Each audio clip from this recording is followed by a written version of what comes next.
বাবা মা কিন্তু একটা সন্তানকে মানুষ করার জন্য কত কষ্টই না করে, সকাল থেকে সন্ধ্যা পর্যন্ত রাত। হ্যালো গাইজ, গুড ইভিনিং, জয়ন্তী লাইফস্টাইল নিয়ে বড়কে সবাইকে স্বাগত। বন্ধুরা, তোমরা সবাই কেমন আছো? আশা করছি ভালো আছো, আমরাও সবাই ভালো আছি।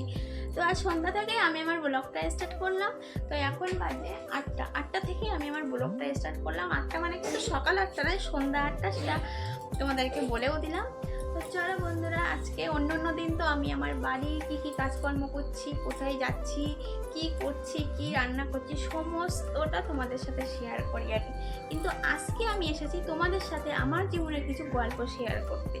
তো চলো বন্ধুরা, জানি না কেমন লাগবে আমার জীবনের গল্প, হয়তো পুরোটা বলতে পারবো না, পুরোটা বলতে গেলে তো সারাটা রাত লেগে যাবে। তো চলো, অতটা আমি বলতে পারবো না, যতটুকু মানে বলার মতন আমি তোমাদেরকে ঠিক ততটাই বলবো। তো পুরোটা বলতে আমি পারবো না, কিন্তু অনেকটা বললাম, ওই যে সারা রাত লেগে যাবে। তো চলো, যাই হোক, আশা করছি ভালো লাগবে আমার ভিডিওটি তোমাদের আজকে। তো চলো বন্ধুরা, সাথেই থাকো, কন্টিনিউ করো আমার ভিডিওটি। আর আমি যে ভিডিওটি তোমাদেরকে আজকে দিতে চলেছি, আশা করছি 100% আশা করছি তোমাদের ভালো লাগবে। তো চলো, দেখতে থাকো। তো আমার জীবনে প্রথম থেকে আমি শুরু করছি, যখন আমি ছোটো ছিলাম, ছোটো থেকে যখন পড়াশোনাটা শুরু করলাম। তো আমি আমার বাবার, তার আগেই বলি, আমি আমার বাবার একটাই মাত্র মেয়ে। না আমার কোনো বোন আছে, না আমার দাদা আছে, না কেউ আছে। আমার বাবাও একা, না কাকু আছে, না জেঠু আছে। যারা আছে তারা মানে যেমন থাকে না যে ফ্যামিলিতে, যে দাদুর ভাইয়ের যারা, এরকম আর কি, ঠিক আছে। তো চলো, নিজের কোনো কাকু জেঠু আমার নেই। পিসিও আমার আছে একটা, আর বাবা আমার একা, আর আমি আমার বাবার একটাই মাত্র মেয়ে। তো চলো, যাই হোক, পরিচয় দিয়ে দিলাম বাবার বাড়ি। এবার শুরু করি আমার জীবনের গল্প। আমার জীবনটা ছোট থেকেই একটু অন্যরকমভাবেই বলতে পারো বেড়ে উঠেছি আমি। সবার জীবনটা বেশ যেমন হয়, আমার জীবনটা একদম অন্যরকম ছিল। অন্যরকমভাবে বেড়ে ওঠা আমার, ঠিক আছে। যতই আমি আমার বাবার একটা মেয়ে হয়, হ্যাঁ হয়তো এটা ঠিক, জীবনে কোনো কষ্টের সম্মুখীন আমার হতে হয়নি, কোনো দুঃখটা আমাকে বুঝতে হয়নি। জীবনে যখনই যা চেয়েছি মুখ থেকে বলার আগে সেটা মুখের সামনে আমার বাবা আমাকে ধরিয়ে দিয়েছে, মা ধরিয়ে দিয়েছে। মানে জীবনে যে কষ্টটা কি সেটা আমি বুঝতে পারিনি, যখন এখন আমি যতটা বুঝি। আজ হয়তো আমি মা হয়েছি বলে ওই জন্য বুঝতে পারছি, কিন্তু হয়তো আগে আমি মা হইনি তাই কষ্টটা বুঝতে পারিনি। আমার মা সেটা ভালোভাবে অনুভব করেছে, যেটা আমি এখন অনুভব করছি, তাই হয়তো আমি এখন বুঝতে পারছি। তো চলো, যাই হোক, জীবনে যখন একটু বুঝতে শিখলাম, মানে পড়াশোনায় ভালো ছিলাম, তো ভালো রেজাল্ট করতাম, বাবা মা খুব খুশি হতো। তো আমারও খুব ভালো লাগতো, আজকে আমার রেজাল্টে খুশি, আমার বাবা মা এতটা খুশি। এমনকি আমার টিচাররাও এতটা খুশি যে যখন টিচাররা ফোন করতো, বাড়িতে আসতো, স্কুলে গেলে খুব ভালো বলতো। যখন বলতো জয়ন্তী আরও ভালো র্যাঙ্ক করতে হবে, আরও ভালো পড়াশোনা করতে হবে, তো আমার মনটা খুব ভালো হয়। যখন বাবা মাকে দেখতো রাস্তায়, দেখে বলতো আপনার মেয়ে তো ভালো পড়াশোনায়, আপনার মেয়ে তো ভালো রেজাল্ট করছে, সত্যি দেখে খুব ভালো লাগতো। তখন মনে মনে ভাবতাম, না আমাকে আমার বাবা মার কেউ নেই, আমাকেই আমার বাবা মাকে দেখতে হবে, যখন আমাকে আরও ভালোভাবে পড়াশোনা করতে হবে, যাতে আমার বাবার মুখটা আরও উঁচু হয়, ঠিক আছে। তো এইভাবে যখন চলতে থাকলো, বুঝতে থাকলাম, আস্তে আস্তে পড়াশোনাটা স্পিড যখন বাড়ালাম, যে বুঝতে সব সময় পড়াশোনা নিয়ে ব্যস্ত হয়ে পড়লাম। এর মধ্যে ঘটে গেল বাড়িতে এক বিশাল দুর্ঘটনা। বাবা হঠাৎ করে অসুস্থ হয়ে পড়লো, বাবার পা ভেঙে গেল। মানে এরকমভাবে যে কারোর পা ভেঙে যায় সেটা আমরা কিন্তু স্বপ্নেও ভাবতে পারিনি। যখন মানে শুনেছো তোমরা কেউ সামান্য একটা কলা গাছ পড়ে কারোর পায়ে, যে হাঁটুর যে আমরা যে কি বলি ওটাকে, মালা না মালা, যাই হোক হাঁটুর মালা বলি, তো হাঁটুর মালা কারোর ভেঙে ঘুরে যায়, এটাও কিন্তু শুনেছো কলা গাছ পড়ে। কিন্তু আমার বাবার হয়েছে। সেদিন ছিল শ্রাবণ মাসের 13 তারিখ, যেটা আমরা 13ই পার্বণ বলি, 13ই পালন করি আমরা বাড়িতে। সেদিন ঘটে গেল জীবনে একটা বিশাল বড় দুপুরবেলা দুর্ঘটনা, ঠিক 12টার সময়। তো সবাই বাড়িতে 13ই পার্বণ পালিত করছে, আর আমরা আমার বাবাকে নিয়ে দৌড়াদৌড়ি করছি, কোথায় বনগা, কোথায় কলকাতা, যেখানে সেখানে। কিন্তু বাবাকে নিয়ে একটা মাস ছোটাছুটি করলাম বনগায়, প্রায় 1.5 লক্ষ টাকা খরচা হয়ে গেল, কিন্তু বাবাকে সুস্থ করতে পারলাম না। রাস্তায় একজন যোগাযোগ করলো, রাজারহাট নিয়ে গেলে নাকি আমার বাবা ভালো হয়ে যাবে। তো বাবাকে গাড়িতে করে নিয়ে যেতাম স্পেশালভাবে, যাতে কষ্ট না হতো। তো সেখান থেকে বাবা একটা বছর পুরো শুয়ে থাকলো পা নিয়ে। তো বুঝতেই পারছো আমার বাড়িতে কেউ নেই। তো সেই সময় আমি আর আমার মা, এমনকি আমরা কিছুই বুঝি না, পুরো সংসারটা মা চালাতো। তো সেখান থেকে পড়াশুনোর স্পিডটা আবারও কমে গেল, যেহেতু বাবা অসুস্থ। তো সংসারটা চালানোর মতন, দেখানোর মতন কেউ ছিল না। তো মাই ছিল, পাশেও কেউ ছিল না সেই সময়, মানে আমাদের যে পাশে এসে কেউ দাঁড়াবে, এক মামা বাড়ি মাসির বাড়ি ছাড়া আমার পিসিরাও সেই সময় পাশে এসে দাঁড়ায়নি, ঠিক আছে। তো যাই হোক, এইভাবে বাবা আস্তে আস্তে সুস্থ হয়ে উঠলো। বেশ কিছুদিন ভালোই চলছিল, বাবার ব্যবসাটা আবারও শুরু করলো। তো ব্যবসাটা শুরু করতে করতে ঠিক বাবা আবারও 6 মাস পরে বাবার আবারও পা ভেঙে গেল, ঠিক পায়ের গোড়ালি থেকে, একই পায়ে। তো আবারও আমরা ডাউন পড়ে গেলাম। তো আস্তে আস্তে এইভাবে চলতে চলতে আমিও তার মধ্যে পড়াশুনোটা করতে থাকলাম। হঠাৎ করে করতে করতে হঠাৎ বড় হয়ে উঠলাম, মাধ্যমিক দিলাম সেবার। হঠাৎ আমার জীবনে চলে আসলো একটা বিশাল খারাপ একটা দুর্ঘটনার দিন। তো চলো, দুর্ঘটনাটা প্রায় আমার 5টা বছর আমি অতিক্রম করলাম। অতিক্রম করে আস্তে আস্তে বাধা বিপত্তি কাটিয়ে উঠলাম। অনেক ধাক্কা খেয়েছি আমি জীবনে, অনেক ধাক্কা খেয়েছি, অনেক কষ্ট পেয়েছি, কিন্তু বুঝতে পারিনি যে এরকম হতে পারে, নিজের লোক কখনো এরকম করতে পারে আমাদের সাথে, বা আমার সাথেও করতে পারে, সেটা আমি কখনোই ভাবতে পারিনি। কিন্তু সেটা আমার মনেই থাকে, আমি তোমাদের সাথে সেটা বলতে পারছি না, বা আমি বলতে চাইছি সেই মানে যে ঘটে যাওয়া একটা সেই দুর্ঘটনা আমি আর জীবনে সেটা মনে করতে চাইছি না। যেটা পাস্ট যেটা অতীত, তাই না? তো এখন ফিউচার নিয়ে ভাবা আমাদের দরকার, তাই না? তো যেটা ফিউচার নিয়ে ভাবছি, যেটা পিছনে ফেলে এসেছি সেটার দিকে তাকাতে আমি চাইছি না, ঠিক আছে। তো চলো, যাই হোক, এখন সামনের দিকে তাকানোর সময়। তো সামনের দিকে তাকিয়েছি, বা যে যা বলেছে সামনের দিকে তাকানোর সেইভাবে তাকিয়ে চলছি। তো তারপরে বেশ কিছুদিন বিয়ে থাওয়া হয়ে গেল, 2টো মেয়ে হয়ে গেল। হঠাৎ করে বাবা আবারও একটা সমস্যা ধরা পড়লো। বাবা কিছুই খেতে পারতো না, বাবার পেট ফুলে যেত। তো বাবাকে আমি অনেক জায়গায় দেখালাম, বনগা দেখালাম, দমদম দেখালাম, বারাসাত দেখালাম, কলকাতা দেখালাম, আরজিকর পিজিতে দেখালাম।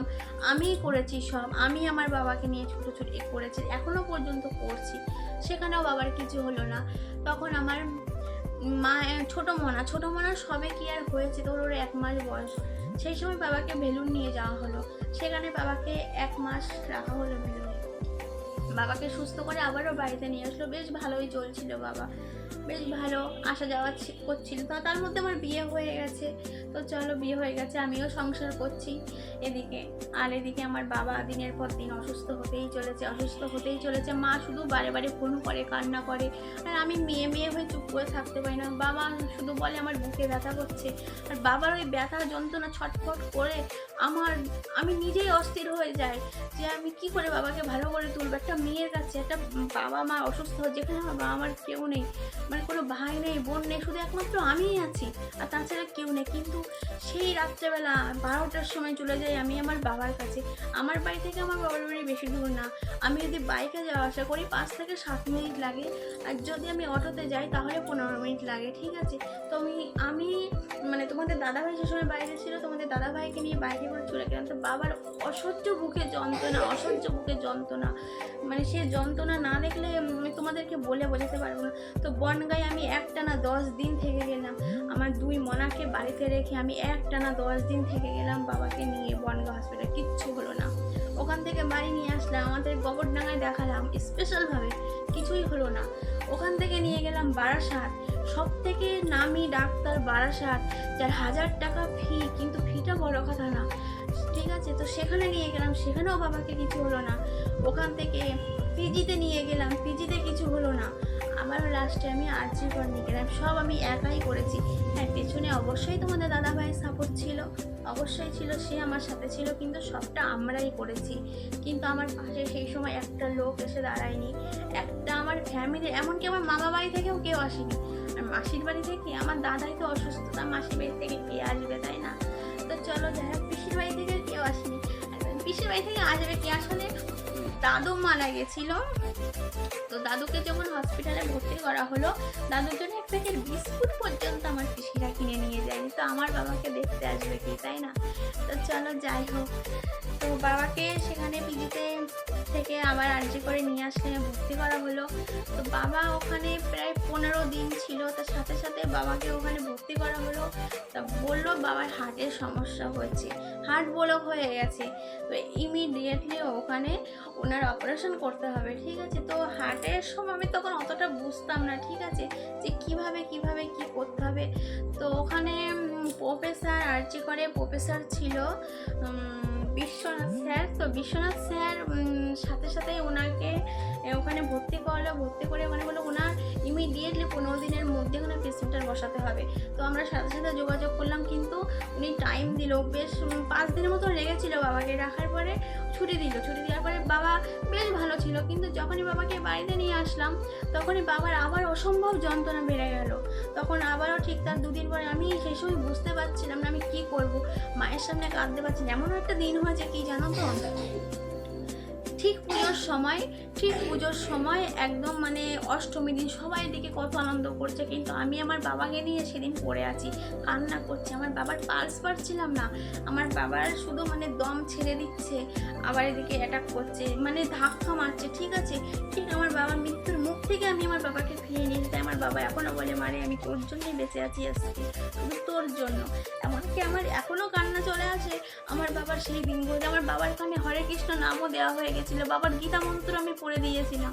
আমার বাবাকে যে কী দিন আমরা দেখেছি সেটা আমরাই জানি। ঠিক আছে, তো যে বাবা মা আমাদের জন্য এত কষ্ট করে, আজকে আমরা মাঝে মাঝে সেই বাবা মাকে ভুল বুঝে যাই, তাই না? সেই ভুল বুঝে, হয়তো এটা আমাদের পরিস্থিতি নয়, অনেক বাবা মা আছে যে সন্তানদের ভুল বুঝে, সন্তানরা বাবা মাকে ভুল বুঝে। আমরা আজকে প্রায় দেখি না, বাবা মা এত কষ্ট করে মানুষ করে, আমাদের জন্য এত লড়াই করে, অথচ সেই বাবা মার সাথেই আজকাল আমরা কোথা থেকে কি ভুল করে ফেলি, তাই না?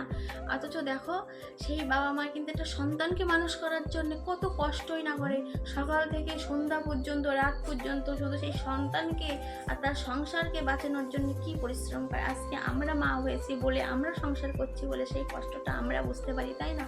কিন্তু যেদিন আমরা মা না হব, এই যে আমাদের যে সন্তান আছে ওরা কিন্তু এখন বুঝতে পারবে না, যতক্ষণ পর্যন্ত না ওরা নিজেরা আমাদের জায়গাগুলো বুঝতে পারছে, সেদিনই কি কিন্তু ওরা ফিল করবে সেই কষ্টগুলো, সেই অনুভবগুলো।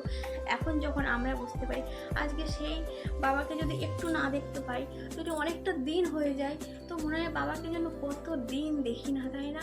মাকে কত দিন দেখি না, তাই না? কত খারাপ লাগে বন্ধুরা, তোমাদের কি খারাপ লাগে? আমার তো খুব খারাপ লাগে। আমার দুনিয়া সত্যিই খুব শূন্য, আমার বাবা মা ছাড়া সত্যিই আমার দুনিয়াটা শূন্য। কারণ আমি কি বলবো, আমার জীবনে আরও অনেক কষ্ট আছে, সেটা আমি আরও অন্য একদিন তোমাদের সাথে গল্প করে শোনাবো। কিন্তু আজকে আমি আমার বাবা মার কষ্টের কথা, আমার বাবার কষ্টের কথা, আমার বাবা মার প্রতি কতটা দায়িত্ব, কতটা ভালোবাসা, আমি সেটাই তোমাদের সাথে আজকে শেয়ার করলাম বন্ধুরা। তো আরও অনেক কথা ছিল, সেটা যতটা আমি সংক্ষেপে বলার মতন সেটা আমি তোমাদেরকে বললাম যে ভিডিওর প্রথমেই শুরুতে যদি বলি সারা রাতেও শেষ হবে না বন্ধুরা। তো চলো বন্ধুরা, আমার ভিডিওটি তোমাদের যদি ভালো লেগে থাকে তো লাইক কমেন্ট শেয়ার অবশ্যই করে দিও। তো তোমরা সবাই ভালো থেকো, সুস্থ থেকো। আরও শেষে আমি আরও একটা কথা বলবো, তো প্রত্যেকটা ছেলে মেয়ের উচিত তাদের বাবা মাকে দেখে রাখা, বাবা মার পাশে থাকা, বাবা মার সাপোর্ট করা। আমি আরও একটা কথা বলেছি ভিডিওর মধ্যে যে হ্যাঁ, আমরা অজান্তে অনেক ভুলই করে থাকি, কিন্তু সে ভুলটা যখন আমরা বুঝতে পারি সেই কষ্টের আর শেষ থাকে না, তাই না? আমাদের সবার জীবনে হয়ে থাকে সেই ভুলটা। আজকে টিকটিকিও কিন্তু ঠিক দিচ্ছে আমার কথা শুনে, তাই না? তো চলো, আমি চাই যে মানে কোনো সন্তান যেন বাবা মাকে ভুল না বোঝে, কোনো সন্তান যেন ভুল না বোঝে বাবা মাকে। সবাই যেন ভগবানের মতন বাবা মাকে অন্য স্নেহে যেন ভালোবাসে, তারা যেন প্রত্যেকটা ছেলে মেয়ে। তো চলো বন্ধুরা, কথা আর বেশি বাড়াবো না। তো আশা করি আমার ভিডিওটি তোমাদের ভালো লাগবে। তো সবাই ভালো থেকো, সুস্থ থেকো। তো আবারও পরে দেখা হবে তোমাদের সাথে একটি নিউ ব্লগে। ততক্ষণ পর্যন্ত সবাই সুস্থ থেকো। তো চলো, যেভাবেই তোমরা আমার পাশে আছো, আমাকে সাপোর্ট করছো, এইভাবে জয়ন্তী লাইফস্টাইলকে সাপোর্ট করো। তো চলো টাটা, আর এইভাবেই পাশে থেকো, টাটা।